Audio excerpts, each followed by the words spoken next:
Hello friends, Namaskar. I am Grijesh Kumar with a new video. Friends, this video is based on remaining part of previous video which has been created for TGT English preparation. Here question number 131 is given as the word essay has been taken from a French word essai. What does it mean? Friends, यहाँ पर आपसे पूछा जा रहा है कि word essay जिसका मतलब होता है निबंध, क्या होता है निबंध, इसके लिए बताया जा रहा है कि ये फ्रेंच वर्ड एसआई से लिया गया है जिसका आपको यहाँ पे मीनिंग बताना है। तो इसकी मीनिंग होती है attempt. So correct option is A. Attempt का मतलब होता है प्रयास। क्या होता है? प्रयास। Next question, question number 132। Who coined the word SI? SI को किसने क्वाइन किया था? तो यहाँ पर इसका आंसर दिया गया Montague. So correct option is A. Question number 133।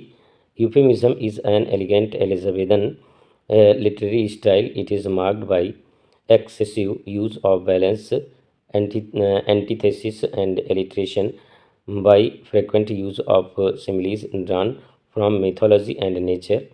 It is also used to denote artificial elegance. It has derived from the name of character in the prose romances. Euphuism, the anatomy of wit, and Euphuism and his elegant, which has been written in 1580 by the English author. यहाँ पे question है इसमें से name this English author का नाम आपको बताना है। तो ये यहाँ पर आंसर दिया गया है John Lyly. So correct option is A.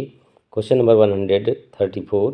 A comedy characterised by broad satire and improbable situations is known as. यहाँ पर आपको बताना है कि ऐसी कॉमेडी जो कि कैरेक्टराइज की जाती है ब्रॉड सटायर से, इसके लिए आपको बताना है कि इसको क्या कहा जाता है। यहाँ पर इसको कहा जाता है फार्स, जिसका मतलब होता है स्वांग। फार्स का मतलब क्या होता है? स्वांग। और इसका करेक्ट ऑप्शन हो जाएगा यहाँ से, सॉरी यहाँ डी हो जाएगा। Next question, question number 135। Which novel is often considered a precursor of science fiction? यहाँ पर कुछ नॉवेल के नाम दिए गए हैं, उनके जो लेखक हैं उनके नाम दिए गए हैं। तो यहाँ पर कौन सा सही ऑप्शन होगा आपको बताना है। तो इसका यहाँ बी ऑप्शन सही है, मैरी शेलीज फ्रैंकेनस्टीन और the modern Prometheus. So correct option is B. Question number 136। Fin de siecle is a French word which means? यहाँ फिंडेसिसली की मीनिंग बतानी है जो कि फ्रेंच वर्ड है। तो यहाँ पर इसकी मीनिंग हो जाएगी end of a century. So correct option is A, sorry correct option is B, यानी कि सेंचुरी के एंड को फिंडेसिसली फ्रेंच में कहा जाता है। Next question, question number 137। 137 is here, yes. William Cullen Bryant, H W. Longfellow, Oliver Wendell, Holmes, James Russell Lowell and John Whittier are known as. इन सबको क्या कहा जाता है यहाँ पे आपको बताना है। तो इसका ऑप्शन दिया गया है यहाँ पर सही, the fireside poets of US. So correct option is A. Question number 138। This term is used for a character who acts as contrast to another character. ऐसा कैरेक्टर जो दूसरे के कंट्रास्ट में काम करता है, तो इसको यहाँ पर फॉइल कहा जाता है। So correct option is A. Question number 139। What is called when a foolscap paper is folded once resulting in two leaves? जब किसी पेपर को, फुलस्केप पेपर को एक बार मोड़ करके दो भाग में कर दिया जाता है, 4 पेज बना दिए जाते हैं, जिसको किस नाम से जाना जाता है? लिटरेरी टर्म है, इस फोलियो कहा जाता है। सो करेक्ट ऑप्शन इज ए। जैसे शेक्सपियर का फोलियो जो कि 1623 में आया था, वो भी इसी तरीका है। Question number 140। It is a short narrative in prose of unknown authorship. It has been transmitted orally. It belongs to oral tradition. It is known as. Literary term से क्वेश्चन है। यहाँ पर पूछा जा रहा है कि ऐसी शॉर्ट नरेटिव प्रोज जो कि अननोन ऑथर के द्वारा होती है और ये केवल और केवल ओरली ट्रांसमिट की जाती है, मतलब कि एक पीढ़ी से दूसरी पीढ़ी में जाती है, जो कि ट्रेडिशन से जो है रिलेट करती है, इसको क्या कहा जाता है? इसको कहते हैं folk tale. So correct option is C, जिसको हम लोक कथा भी कह सकते हैं। क्या कह सकते हैं? लोक कथा, folk tale. Next question, question number 141। A short introductory essay preceding the text of a book written by a person other than the author is known as। यहाँ पर आपको बताना है कि शॉर्ट ऐसे इंट्रोडक्टरी ऐसे जो कि किसी दूसरे ऑथर के द्वारा लिखी जाती है किसी पर्सन के लिए, उसको क्या कहते हैं, जिसको कहते हैं फॉरवर्ड। तो correct option A. Question number 142, who divides a drama into 5 parts, exposition, rising action, climax, falling action and denominator. His pyramid symbolize the theory of dramatic structure. यहाँ पर आपको नाम बताना है कि किसने ड्रामा को 5 पार्ट में बांटा था इस प्रकार से। ये थे फ्रेटैग। So correct option is D. Question number 143, definable types of art, forms of art, literature, this describes best.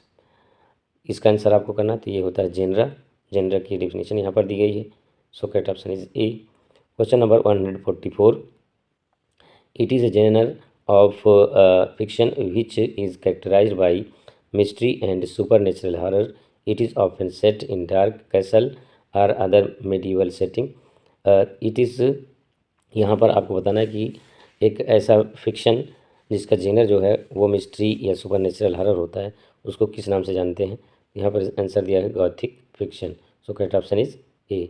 Friends, यहाँ पर एक क्वेश्चन है कि एक गॉथिक फिक्शन का एग्जाम्पल आप कमेंट के माध्यम से बताएं। Question number 145, the term for Japanese poem of 3 lines with 17 levels 575 is. Friends, यहाँ पर आपसे पूछा जाए जापानीज पोएम जो कि 3 लाइन की होती है 17 लेवल्स की, जिसका अंत 575 पर होता है, जिसको कहते हैं हैक्यू। So correct option is A. Question number 146, question number 146 is as follows, an error in judgment caused by ignorance or sudden weakness is. इसका आंसर आपको करना है। ये क्वेश्चन जो है इम्पॉर्टेंट है, टीजीटी के लिए अक्सर पूछ लिया जाता है। तो यहाँ पर इसका आंसर हो जाएगा hamartia. So correct option is B. Judgment में जो एरर होता है उसको हेमेरसिया कहते हैं। फ्रेंड्स, यहाँ पर कुछ और यहाँ पर शब्द दिए गए हैं, इरोनियस और यूरेसिया। इसका क्या मतलब होता है आप कमेंट के माध्यम से बताएं। Question number 147, an ethical system that evaluates the pursuit of pleasure as the highest good is. इसका यहाँ पर आंसर हो जाएगा hedonism. So correct option is B, जिसको हम क्या कहते हैं, सुखवाद। Question number 148, it is an expression the meaning of which can not be inferred from the meanings of the words that make it up. It may be a phrase or an expression with a meaning or meanings different from the literal translation. What is it? Literal translation से अलग type का जो होता है उसको हम क्या कहते हैं। यहाँ पर इसका आंसर दिया गया है EDM. So correct option is C. यहाँ थोड़ा और एक्सप्लेन करना चाहूँगा मैं कि ईडीएम की जो लिटरल मीनिंग होती है वो जो दिए गए शब्द होते हैं उनसे थोड़ा अलग टाइप होती है। जैसे कोई भी ईडीएम आप ले लीजिए, a drop in ocean, 9 days wonder, mind your language.